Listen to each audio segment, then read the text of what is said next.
All right. Thank you, Kristen. Is everybody seeing the captions at the bottom too? Should we do something about that? We can see that. I don't know why it always does Why is that. that happening? That seems, It could be. well, It that'd could be be fun. helpful. Yeah, that's okay. All right, that's fine. So thank you, Kristen. Thank you to CSU, and thank you to everyone who has tuned in to watch.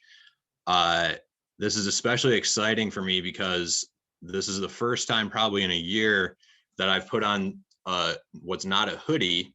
This is what I'm told is a polo. So thank you guys for that. And as far as you guys know, I am also wearing dress pants and definitely not athletic shorts underneath this. So that's pretty exciting. So I am Adam. I'm here from Paragon Health and Fitness. And we are here today to talk about mobility training.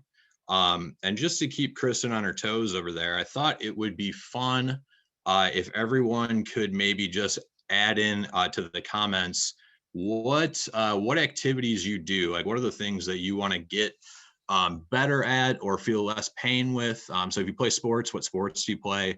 If you go to the gym a couple times a week, just let us know that, and that will allow me to perhaps give a little bit more specific advice kind of as we get deeper into the presentation. So if you could just make sure you make Kristen's life as tough on her as possible, that'd be great. So let's get into this. So the first slide here says movement is medicine. So why do we think that movement is medicine? The answer comes down to evolution. So as humans, we have evolved to move over the course of millions of years. We are designed to be very mobile, agile creatures, and within the last several decades, our way of life does not sync up with what we are evolved to do. So we spend a whole lot of time at a desk, behind a computer, on the phone, and we are relatively sedentary. So we have some things that we have to deal with because of that. And as you can see on the slide here, basically the COVID pandemic has made things even more so, to the point of several segments of the population get way less movement throughout their day than even they were getting before COVID hit. And even before COVID hit, we weren't doing all that well with physical activity to begin with. So fewer than 5% of adults get even 30 minutes of physical activity a day.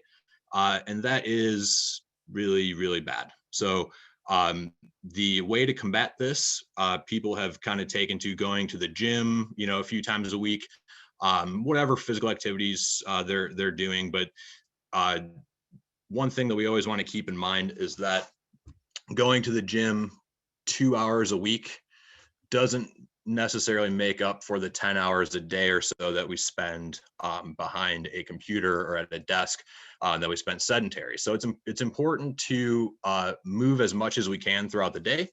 And as you can see on the slide, joints are responsive to training inputs. So that means that we can train our joints in a very similar manner to how you would think of training your cardiovascular system, your respiratory system, or your muscular system. So our joints respond in a very similar manner to every other system in our body.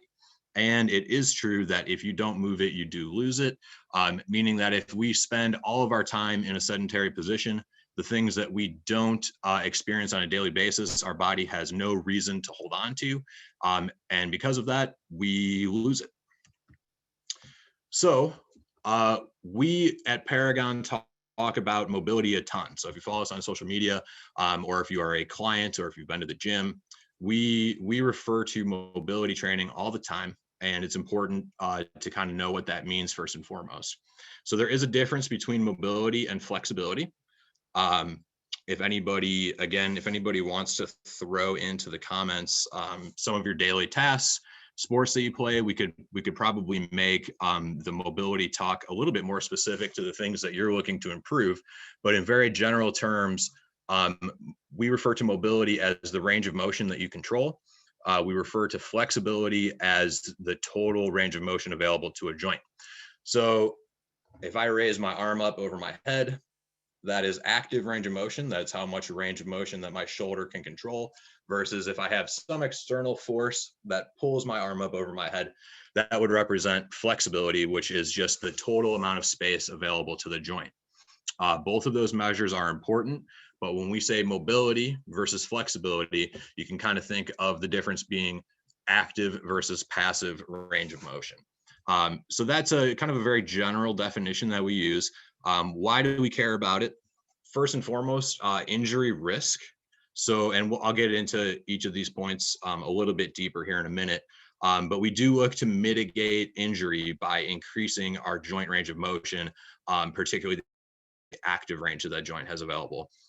Movement snacks, again, we'll get into this in a bit, but movement snacks kind of refer to breaking up your day with movement rather than just being stuck at your computer all day long. And how much range of motion do you need for your task? So if you could add into the comments any specifics that you're looking to improve, the range of motion that you need for any given task depends on what that task is. So if you're sitting at a desk all day long, you might not need a crazy amount of shoulder range of motion like a baseball player would, but you might need range of motion elsewhere. So the range of motion that you require is going to be different than anybody else around you. And in addition to that, I think it's important to kind of talk a little bit about posture. So this is a kind of an inconvenient truth for a lot of people in the fitness industry. And I was one of these people at one point as well. Ergonomics in general has become a huge industry worth millions of dollars, where people like myself will come into a business and adjust everybody's desks, and we start talking about your computer should be such a distance away from you, it should be this distance off your desk, blah blah blah, and then people feel bad about themselves, and you're like, oh, your posture is horrible. But unfortunately, at the end of the day, postural changes, our resting postural changes, don't really seem to make any impact on our pain level. So all of the money that's gone into standing desks and sitting on stability balls and things like this, unfortunately, the research doesn't really support the use of those things as a fix for any sort of pain measure. And we see in Paragon, we see just as much pain with people who are construction workers, people who are athletes, versus someone who is sitting at a desk all day long. So sitting is not the new smoking. You've probably heard that at some point. Hey, Carrie.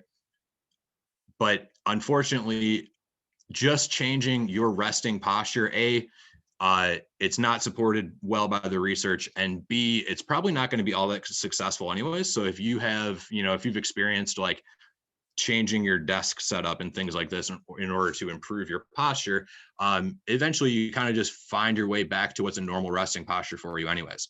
So this is why when we say movement snacks, this is why these are so important, is that we are making sure that we move all day long as much as possible and not being stuck in any one particular posture. So if I said to everyone who's on this call to get into the best posture that you can possibly get into, it's going to look something like chest up, shoulders back, head straight, and then you walk around kind of like a robot the rest of the day. But there's no research that supports that posture is better or worse than a slouched forward posture. So the name of the game is changing your posture, changing your position as often as possible. The way that we like to describe it is your best posture is your next one. So try to move as often as you possibly can. And we're going to give you some movement snacks to help that process. So getting into injury risk here, this is a very generalized formula for injury risk, where when the demand that's placed on a certain tissue exceeds that tissue's capacity, this is when injury occurs. And this could be either chronic or acute. So if you slip and fall on the ice and you feel the back of your leg pull, that is like some kind of minor hamstring injury where the demand on your hamstring has exceeded your hamstring's capacity. Also, if you feel like a chronic pain coming on over the course of months, again, the demand on the tissue that you're feeling pain has exceeded its capacity. Uh, and so in general, injuries are going to occur, especially acute injuries are going to occur towards our joints and ranges of motion. So if you kind of look at how you're sitting in your chair right now and you look down at your knees are somewhere close to about a 90-degree angle.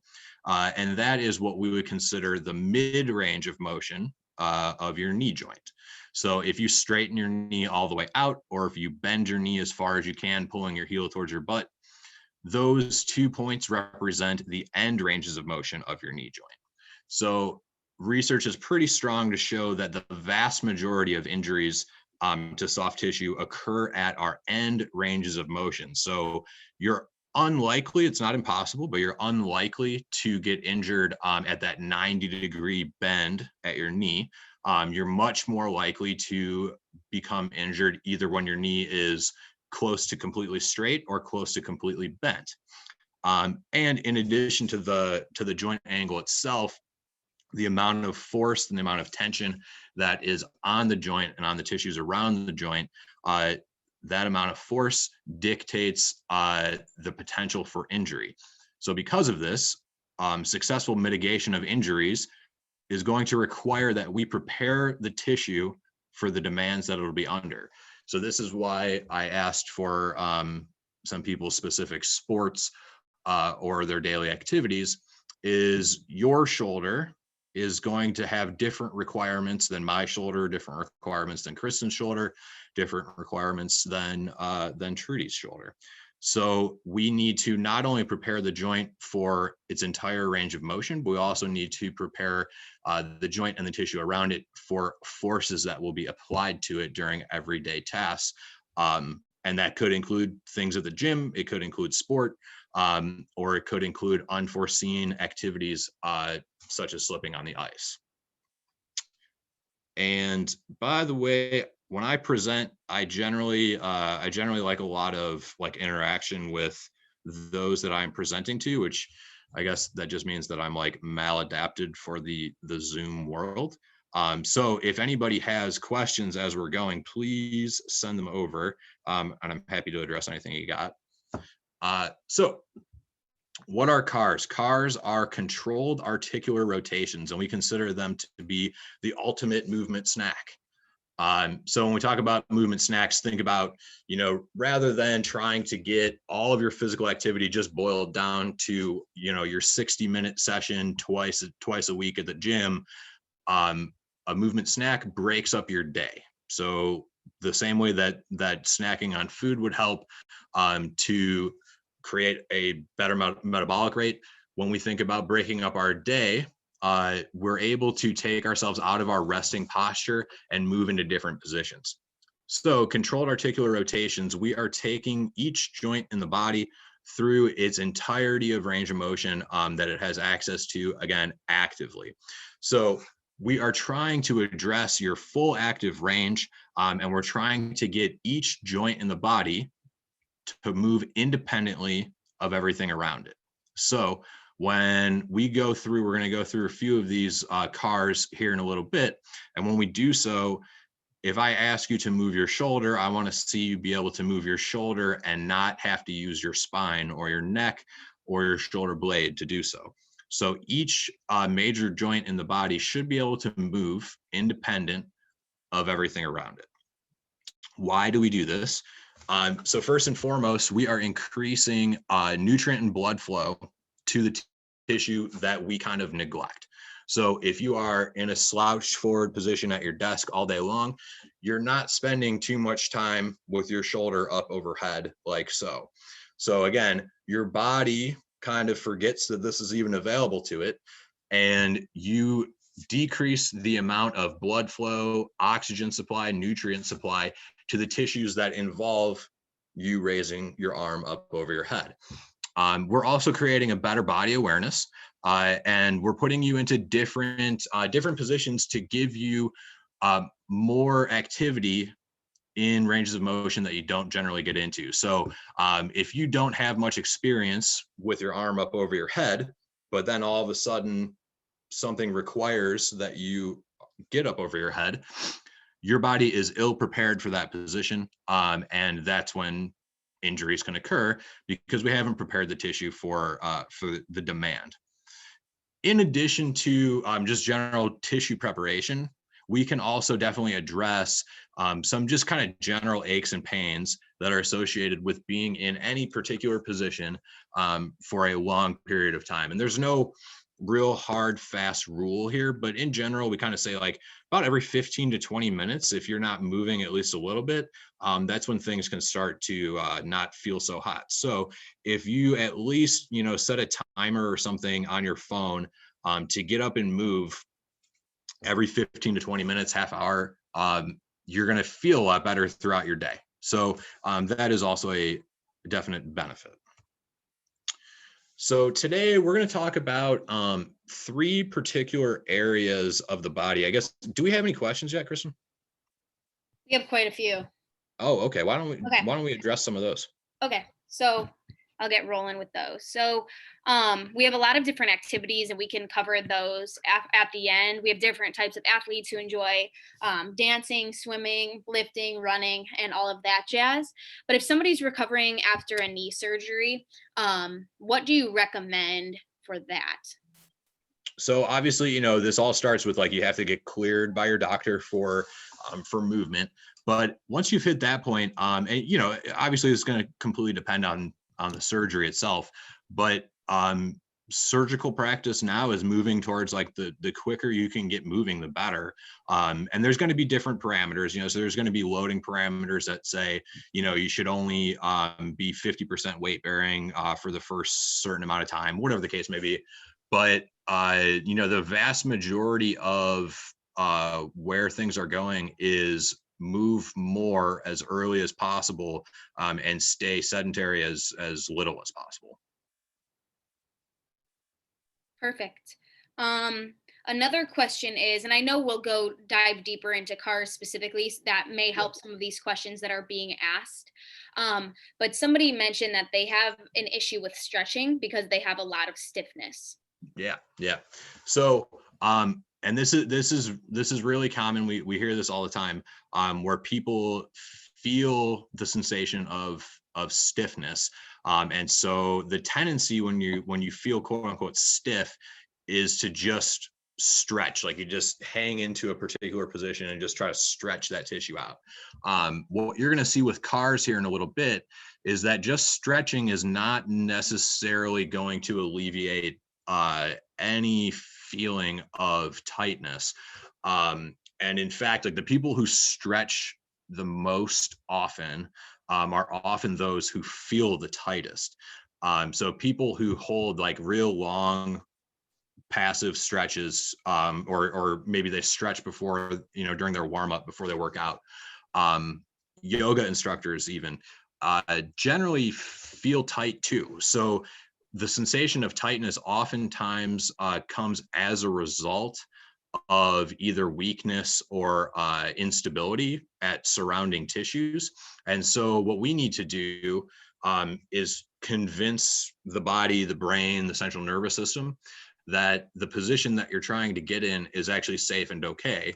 And so we do that with cars and some other types of exercises called isometrics, where we're creating force and we're preparing the tissue for the demand that's going to be placed on it. So the feeling of tightness, if you're kind of sitting at your desk and your neck feels tight, the best thing that you can do for it is move rather than like holding a particular stretch or a particular position. Sweet. Movement stacks is a consistent theme for some people who've been on here today. A lot of us in the fitness industry really love that because it makes movement a lot more digestible and easy to implement. But somebody asked, digestible, nice. Yeah.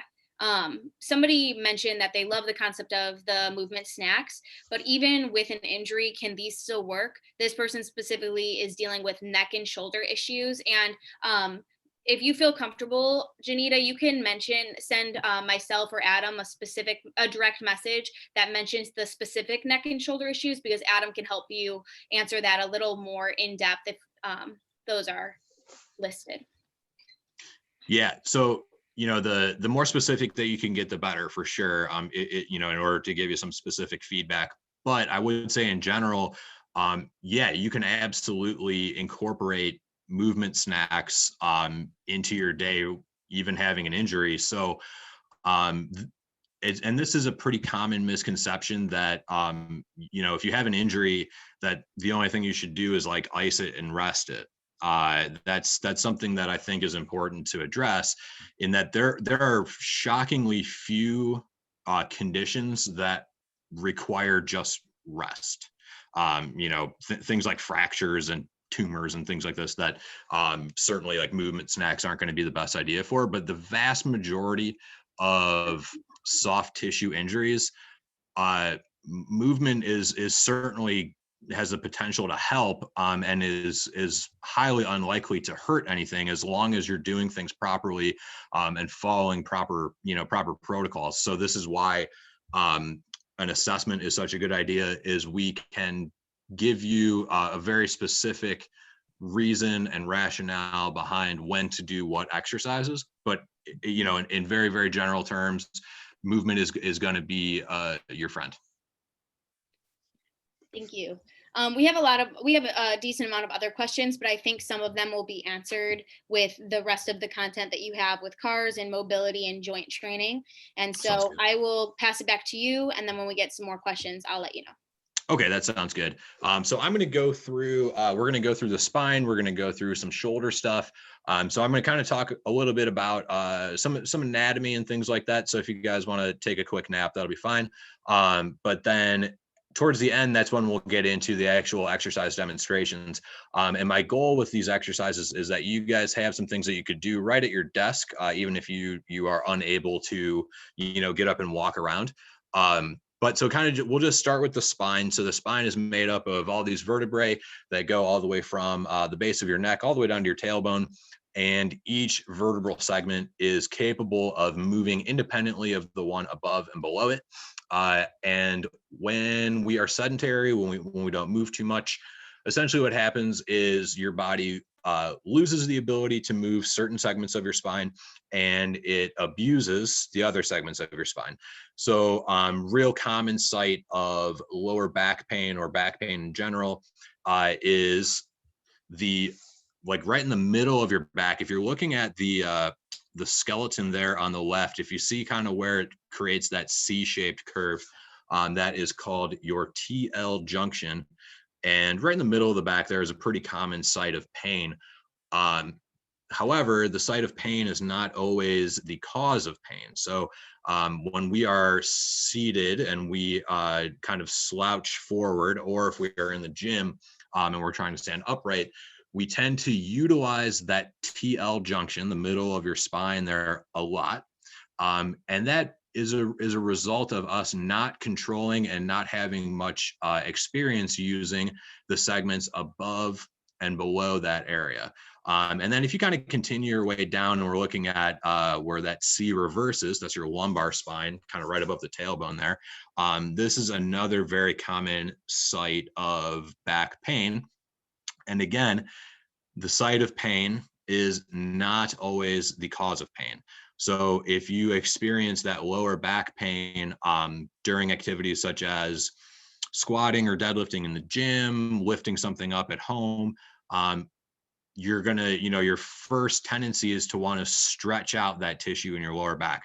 And oftentimes that's not the answer, because what's going on at your lower back is a result of things that are happening above and below it.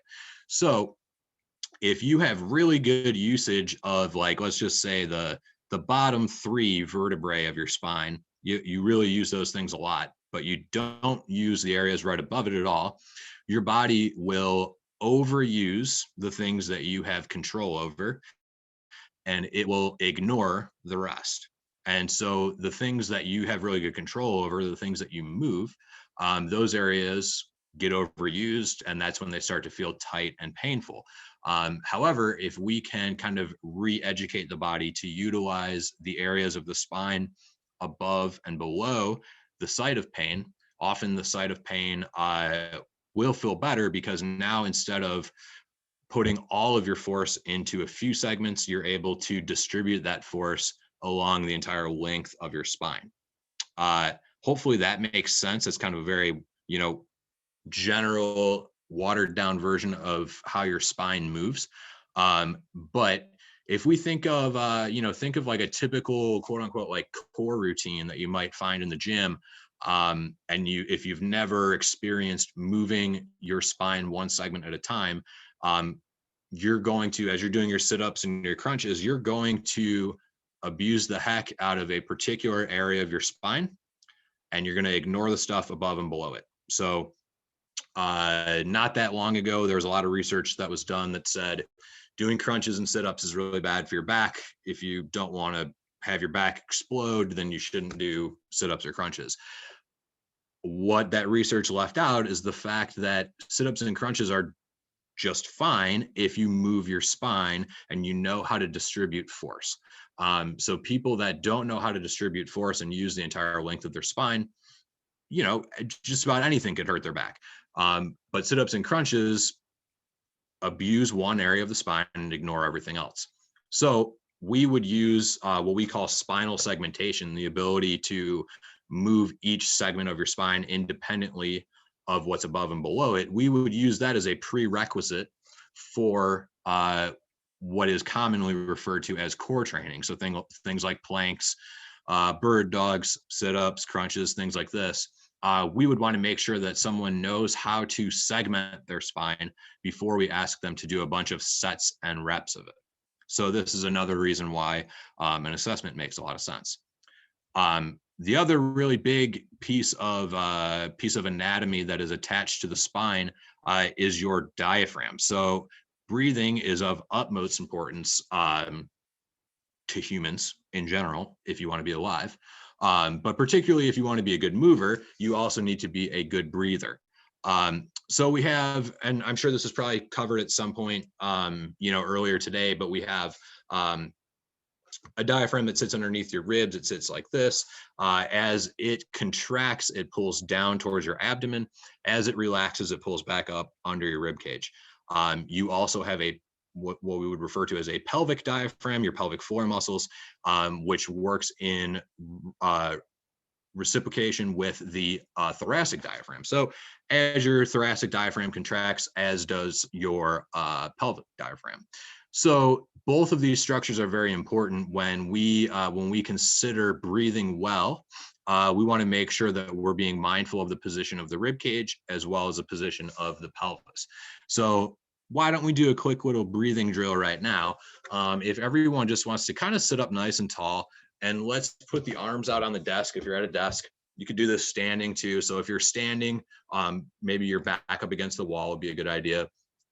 And let's just think about trying to center your skull first, right over top of your shoulders. So if you're watching from the side, I don't want to have my head poking forward. I want to center my skull right over top of my shoulders, and I want to try to center my rib cage right over top of my pelvis. So if you were to look at yourself from the side, you should be a straight line from the top of your skull to your shoulders, through your rib cage, and all the way down to your pelvis. So if you can kind of find yourself in that alignment, let's start with a nice big deep breath in through the nose. So we're breathing in, and then a nice big exhale out through the mouth. And as you're exhaling, think like you're blowing out through a straw. I'm assuming that everyone did that very well. So now let's get a little bit more specific with how we're breathing in. And I'm going to have you take your hands right to the outside of your ribs. So right to the outside and right to the bottom of your ribs, like you're holding yourself in a C there. So with our next inhale through the nose, let's breathe in and try to expand your hands in 360 degrees of motion. So it's in through the nose, expand those hands. And exhale through a straw again. So as you exhale, those hands should come back in towards the center. And let's do one more big deep breath. And this time we're going to be a bit mindful of how long it takes. So I want your inhale to take about 5 seconds, and then I want your exhale to take about 10 seconds. So let's go in through the nose, 5, 4, 3, 2, 1. We're going to hold your breath right there. And then let's exhale through the mouth as if you're blowing out through a straw. 10, 9, 8, 7, 6, 5, 4, 3, 2, and 1. Good. So a breathing drill like that could actually function as one of your movement snacks. Because what we're doing there is we're trying to get the attention of your diaphragm. We're trying to get your diaphragm to become more of a driver of respiration. So when we're at our desk all day long, we're under stress, the work is piling up. What you're going to notice in yourself is your shoulders will start to creep up towards your ears. So the muscles that lay like right on top of your shoulders, that go in between like your shoulders and your neck, those muscles are accessory breathing muscles. So they're meant to help out with breathing when we're under stress. So you'll notice yourself breathing in and up, and then out and down. And a big reason that we develop tension in the neck, tension in the back of our head, is because those muscles that create that up and down movement of the shoulders, they're really not meant to be used when we're just at rest. So when we're sitting at our computer and we're working all day long and we're breathing up and down rather than down and out, those muscles just get overused. So they're being used much more so than what they're really meant to be doing. So every so often, like literally just every, once every 10 minutes, 10, 15 minutes, give yourself a little movement snack of getting your diaphragm to be the respiratory driver. So again, you just take those hands right around the base of your ribs, breathe in for 5 seconds, out for 10 seconds. The exhale is out through a straw. And you're going to notice over the course of your day that you will feel less tension in the muscles that surround your neck.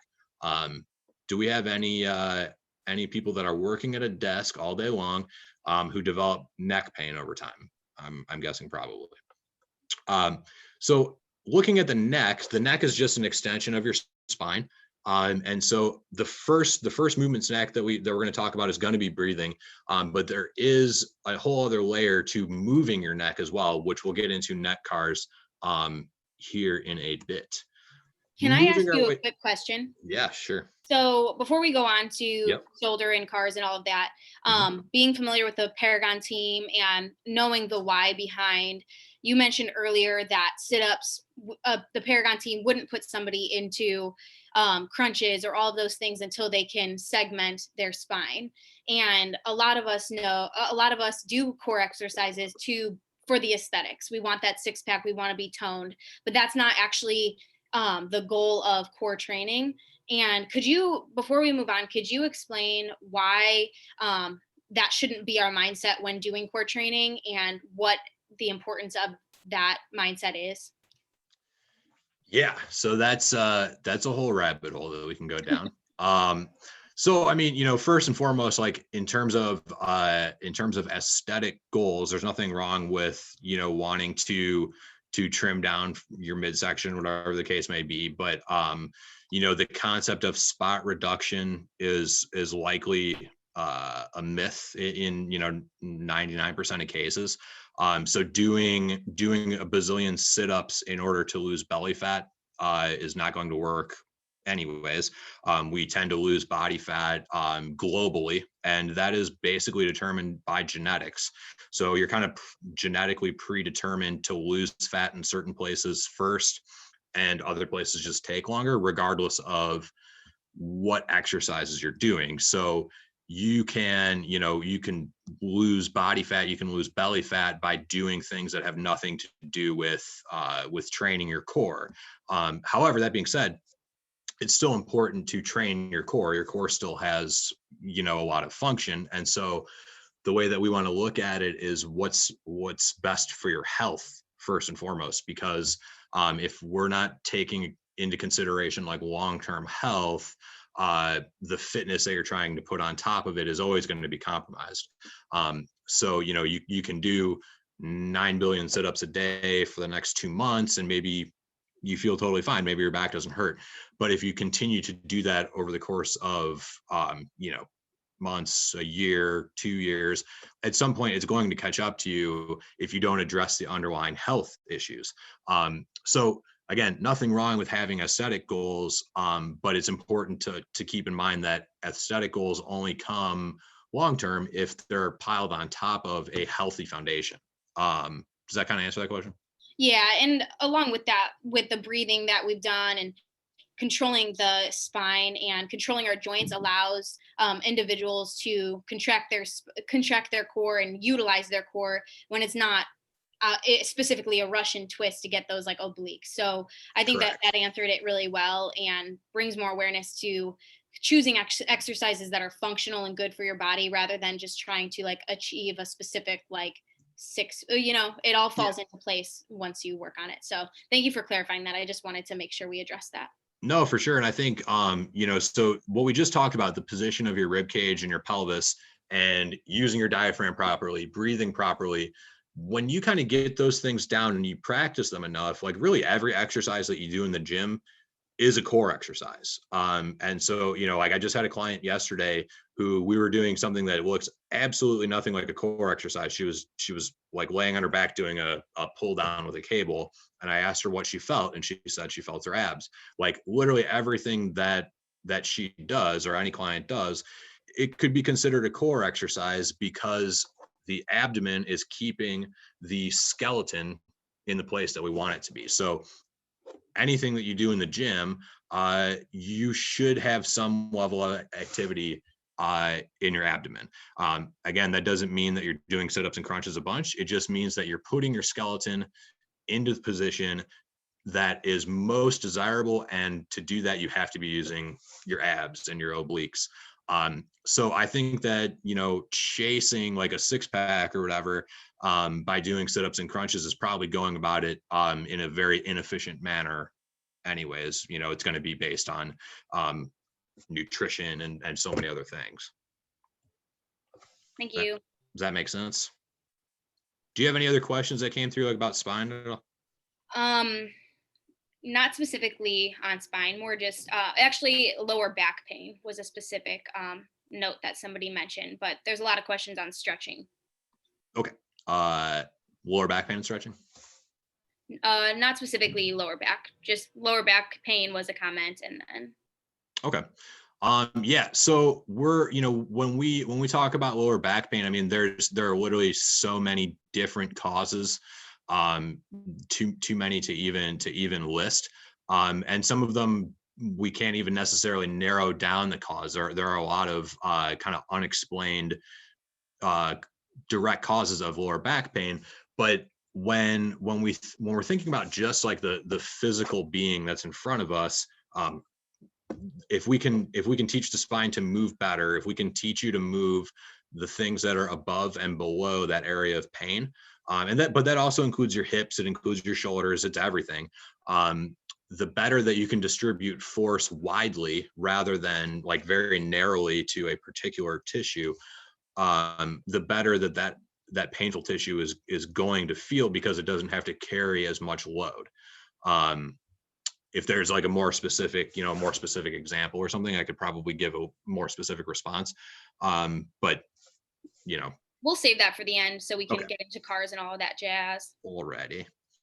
So quickly, let's go through the shoulder and the scapula. So again, we're sitting at our desk all day long, so we tend to find our shoulders and our upper back and our shoulder blades in a particular position for a long period of time. So I think it's important to understand what those joints are, in particular the scapula that sits on your back. You don't look at it in the mirror.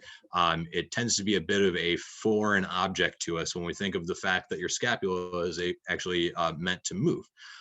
So what does a shoulder do? A shoulder is a ball and socket joint. It's capable of 360 degrees of motion. And so it's very important in order for our shoulders to maintain optimal health that we take that joint through as much range of motion every day as we possibly can. The scapula is that triangle shaped bone that sits on your rib cage.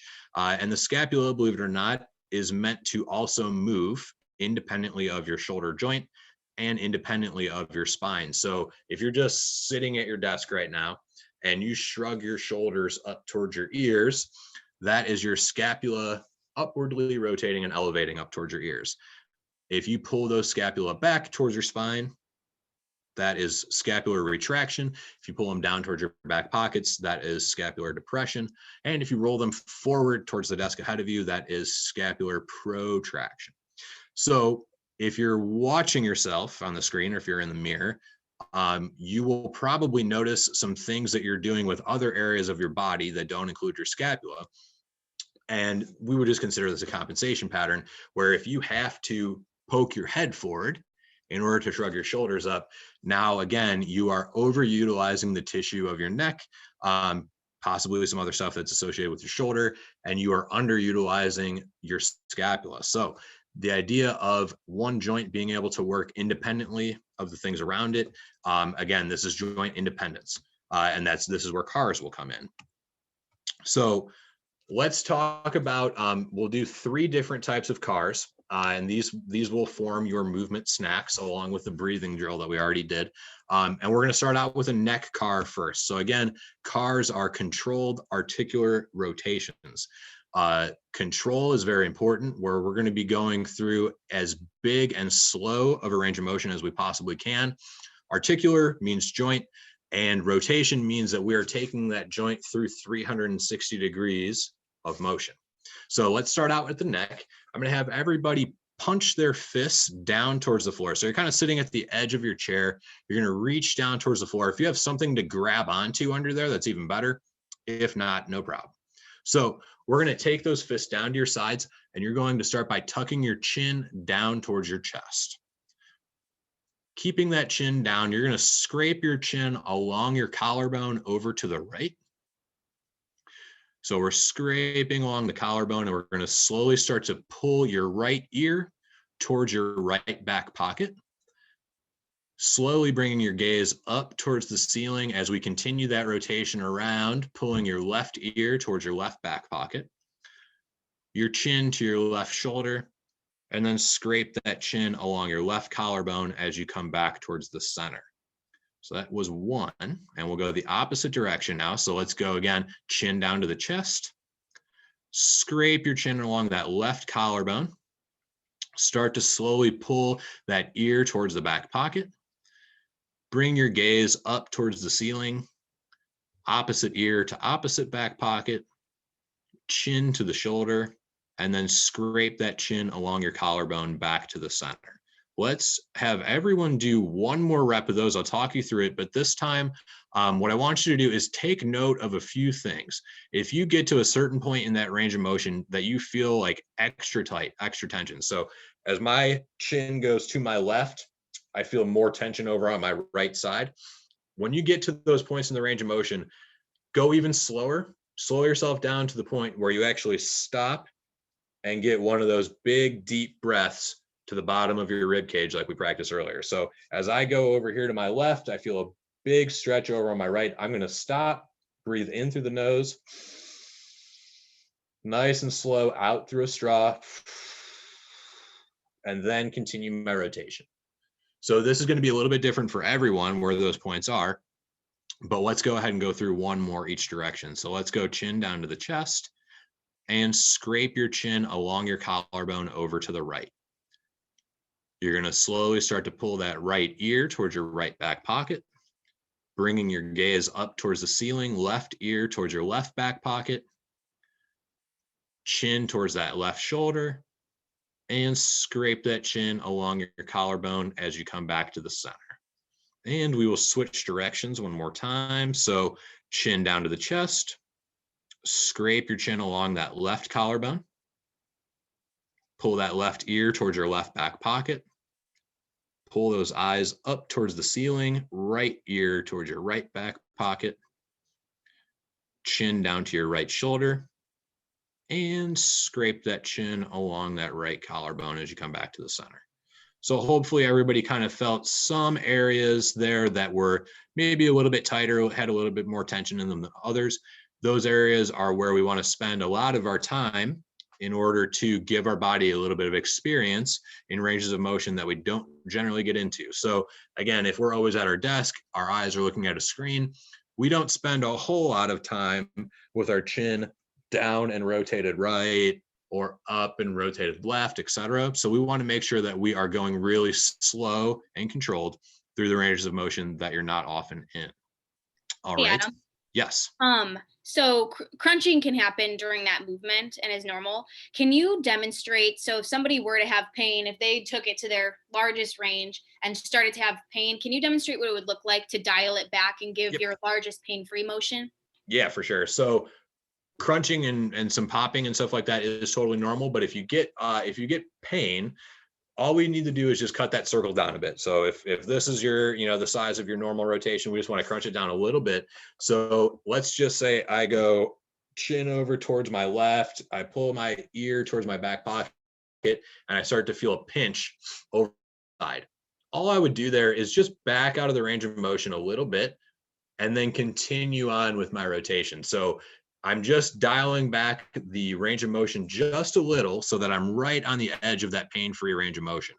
It is completely normal though to feel tension on the side opposite the direction that your head is going. So if your head is over to the left, you should feel more tension and more stress on your right and vice versa. What we would want to cut out is just if you're feeling a pinch on the side that you're going towards. Hopefully that makes sense. Thank you. Cars in general, we want to be in a range of motion that we are pain-free and that we control. So having a more controlled but smaller rotation is better than just like a random head circle where you're flinging your eyes all over the place. So go really slow. Make sure you're not moving your shoulders. You're not moving any other part of your body. You're only moving your neck. Makes sense? So let's get into the next joint, and that will be, we'll use our scapula here. So again, your arms are just going to be down at your sides. We want to get into that same position that we were breathing in. So I'm setting my head right over top of my shoulders. I have my rib cage set right over top of my pelvis. I don't want any of those things to move. And all we're going to do is just shrug your shoulders up towards your ears. So this is elevation. I'm going to keep those shoulders up towards my ears, but now I'm going to reach them forward as far as I can into protraction. From there, I'm going to pull my shoulders straight down as if I'm trying to take them right into my front pockets. And then I'll keep them nice and low away from my ears as I retract back towards my spine. So that is one full scapular rotation. Let's do that same direction again. So we're going to go up towards your ears. We're going to roll forward towards your chair. We're going to drop down towards your front pockets, and we're going to retract back towards your spine. So you could almost look at this motion as a square where you're trying to maintain the edges of the square that you're drawing with your scapula. So one thing that we commonly see is when you go to pull your shoulder blades back, the tendency is to poke your chin forward or bring your chest up. So just pay attention to what your own personal compensation patterns look like and make sure that the range of motion that you're creating is only occurring at your shoulder blade. Let's go the opposite direction now. So let's go up towards your shoulder, up towards your ears, I should say, and retract back towards your spine from there. Keeping them retracted, let's depress down towards your back pockets. And keeping them nice and low, let's reach them forward towards your monitor. Keeping them forward, go up towards your ears. Keeping them towards your ears, retract back towards the spine. And keeping them along your spine, pull down towards your back pockets. And then lastly, reaching forward from there. Okay, so that is scapula cars. So do we have any stuff on scapula before we go shoulder? No? Okay. So the last car that we'll go through today, and again, I'm just going through the stuff that basically that you can see on my screen, but there are cars for every major joint in the body. So if you're experiencing ankle, foot, knee, hip, there we have a similar tactic for any joint that needs attention. But so if we're starting at the shoulder now, what we're going to do is we're going to give ourselves a little bit of space off to your side. So you might have to scoot away from your desk for this. And I'm going to start by turning one hand up towards the ceiling and facing the pit of my elbow up towards the ceiling. So I'm going to then reach my arm across my midline as if I'm trying to hit myself in the face with my bicep. From there, I'm going to take that arm back behind my head and reach out to the side as I slowly start to spin my bicep, the pit of my elbow, down towards the floor and pull that bicep in towards the ribs. So let's do that direction again. So I'm going to come palm up, bicep up, and try to reach that bicep in towards the nose. From here, reach that arm back behind the ear, reach that arm out towards the side and slowly start to swivel your bicep down towards the floor and pull all the way into your rib cage. Let's do that direction just one more time, just so everybody gets the hang of it. So bicep up, palm up, swipe in across the nose, reach back behind the ear, reach out to the side and rotate that bicep down towards the floor and all the way into your rib cage. Okay, staying on that same arm, we're going to switch directions. So I'm going to reach out to the side, slowly start to spin that bicep up towards the ceiling and face it behind the body as you swipe in and across your nose, pulling down towards that front pocket. Let's do one more that direction. So I'm going to start by turning that bicep in towards my rib cage, reaching the bicep out to the side, slowly swiveling that bicep up to face the ceiling, continuing to swivel and try to hit yourself in the nose as you come in and down. And let's do the same thing on the other side. So again, bicep faces the ceiling, palm open. We're going to swipe in across the nose, reach back behind the ear, swivel that bicep down towards the floor, pull that bicep all the way into your rib cage. And again, same direction, palm up, swipe in across your nose,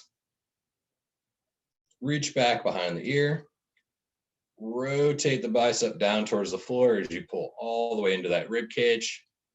And let's stay on that same arm and switch directions. So the bicep starts into your ribs. We're going to reach out to the side, rotate up towards the ceiling, trying to reach that bicep all the way behind the ear and swipe across your face. And then one more time in that direction. So bicep rotated in towards the ribs, reach out, start to swivel that bicep all the way around, face that bicep behind the ear, and swipe in and across and into your front pocket. Shoulder cars. So just like every other car, they should be slow, they should be controlled. 2 or 3 reps each direction is plenty. So fewer but better rotations is much preferable to what we call gym class arm circles, where you're just kind of going through the motions, flipping your hand around. So how do we implement this? The idea is if you can pay attention to these things before you have a major source of pain, you're going to really be able to mitigate that pain coming on first and foremost. So start taking your joints through their whole range of motion today, and you are definitely giving yourself a bit of an edge versus, if we wait until we're already in pain, it's a much tougher process at that point. I would suggest creating, a movement snack agenda for yourself. This could include setting an alarm or creating a checklist where you're just making sure, okay, I went through my neck cars, my shoulder cars, my scapula cars at 8 a.m., 10 a.m., 12 a.m., etc. I think it also helps to have someone that could be your quote unquote accountability partner. So if you are in an office somewhere, partner up with someone near you. If you're working from home still, grab the kids, grab your spouse, whatever the case may be, because everybody can benefit from this, and everybody has some different needs that can be addressed with just moving in general. Thank you for listening, and let's take some questions. Okay, so Lorraine, we will be having all of the videos recorded, every session is recorded. So if you want, we'll be in touch. When you fill out your survey, just make a note that you'd like the recording, and we'll make sure you get that sent your way. And then somebody asked, with the cars, is there any specific resources that you recommend? I know I mentioned in the chat that Paragon posts via social media on that you have listed on your screen about cars and mobility training. Is there anything else that you would recommend for individuals on this call? Just to learn further, you mean, or? Hmm. Yeah, so you can check out functional anatomy seminars. That's a good place to start. Postural Restoration Institute is another good one that particularly pertains to breathing. But yeah, functional anatomy seminars is definitely the go-to source of knowledge for anything involving cars or isometrics and things like that. We could also probably too. I don't know if there's an opportunity, but we could probably just share some videos of cars too, like demonstrations if you want. Yep. If anybody who's specifically interested in videos and has further questions, we are running out of time, and this is such a complex topic that raises a lot of questions. As in the Go Buddha presentation, if you were there, once I send out the survey, indicate that you would like more information, and Adam and I will be in touch with you to give you some more information about mobility training. So just indicate that in the survey. You can do the survey multiple times, so just throw that in there. Is there a quick card that you're able to show before we leave for the hips? For the hips? Mhm. Sure. Yeah. Let's see if I can figure this out. I'll do it along with you. Oh, well, you have to. I'll coach you through it then, Yeah, that'll work. because then everybody will see that I'm actually in athletic shorts and a polo, and it's ridiculous. All right. So we're gonna have Kristen actually just turn and face the wall, and she's gonna put both hands against the wall here. So she's gonna keep her right leg down into the floor. So she's gonna press that foot down. She's gonna bring her left knee up towards her chest and get into like a hacky sack position. Remind them to change their view. 1 second. I'm gonna make sure we change our view because I'm gonna pin my video. Okay. Okay, so watch my video, everybody. Adam's gonna be giving the verbal cues. Yeah. All right. So right foot pressed down to the floor, hands pressed into the wall. Kristen's going to come, bring her left knee up towards her chest and get into a hacky sack position. So from here, she's going to pull that knee out away from her midline. She'll slowly start to rotate her thigh down towards the floor as she drives that knee back behind her body. She's going to pull that knee in towards her midline, set back down, and we'll do the same thing. We'll do the same direction one more time. So let's go right foot pressed down, left knee comes up into a hacky sack. She's going to pull that knee out away from her midline. She's going to rotate that thigh down towards the floor and drive back towards the wall behind her, pulling in towards her midline. Then the opposite direction would just be going back behind her, out towards her side as if she's pulling that knee up towards her armpit. She's getting as much height away from the floor as she can as she comes back towards her center in her hacky sack position. And let's just do one more there. So let's go starting down at your side, heel towards your butt. Drive that knee back, pull that knee out, lift up towards the armpit, and find your hacky sack position as you pull back in towards your midline. Cool. That was a bit faster than what we would typically do, but you get the idea. So usually we want to say about 20 to 30 seconds per rotation. Awesome. All right. So as I mentioned, we are running out of time. So Adam's information is on the screen. If you indicate in your survey that you'd like more joint health information, I'll be sure to send that your way.